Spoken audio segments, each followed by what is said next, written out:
New at 11, West 2 Investigates is learning more about the arrest of a delivery driver of the Postal Service. He was arrested after security cameras recorded him allegedly dumping mail in some woods in Orange County. West 2 investigative reporter Greg Fox reveals the man's driving record should have prevented him from being hired in the first place. You can also see a handful of letters up in the trees further up, just random letters. Like he took a fistful and threw it? Just took the handle and just went like this with it. Mark Solomon couldn't believe what he saw, so he shot video October 22nd of more than 1,000 pieces of mail scattered in the woods in the Waterford Trails community in East Orange County and called the Postal Service to investigate. They should be held criminally liable.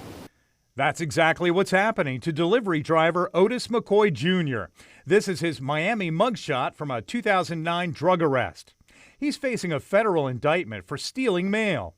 The complaint shows images from a home security camera of McCoy's vehicle.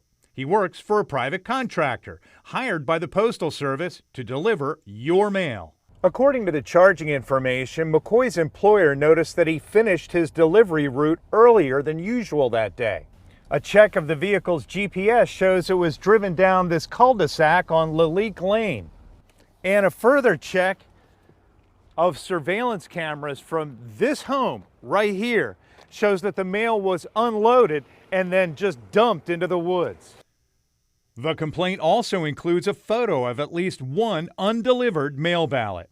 That you can't trust our government to handle and deal with our daily mail, and then especially a ballot this close to election day. There's no way you can trust them. A man who answered the door at McCoy's home in Sanford declined to speak with us. Please exit my property. McCoy's employer is Cummings Contract Delivery Services, based in Putnam County. Its job listing states drivers must have a clean 7-year driving record, no suspensions, DUI, revoked, speeding tickets, etc.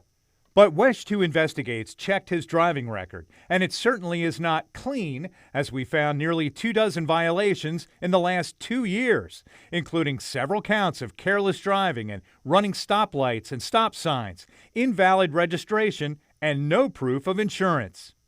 The contractor also states to new hires they must be able to pass a federal background check. We emailed the Postal Service to find out if a background check was done on McCoy and if private contractors called highway contract routes are held to the same hiring standards as postal employees. A spokesperson didn't address that, but said, although individuals who provide service on such contracted routes are not directly employed by the Postal Service, anyone entrusted with handling the mail is expected to maintain the highest standards of ethical behavior. The local case of discarded mail came just 2 months after a woman captured video of a Tennessee Postal Service employee dumping bins full of mail into a dumpster. Right is right and wrong is wrong. So you knew by you looking around, trying to see if others were looking, you knew it was wrong. To that, another USPS spokesperson told us this type of alleged behavior within the Postal Service is not tolerated, and the overwhelming majority of Postal Service employees, who all serve the public, are honest, hardworking, and trustworthy individuals who would never consider engaging in any type of criminal behavior. That doesn't instill much confidence in Mark Solomon after what he saw and recorded on the ground near his home. This is our mail. This is what our bills, obviously ballots, everything. So it's pretty scary. In Orange County, Greg Fox, West 2 News. We reached out to the owner of Cummings Contract Delivery Service, but she declined to speak with us about the arrest of her delivery driver.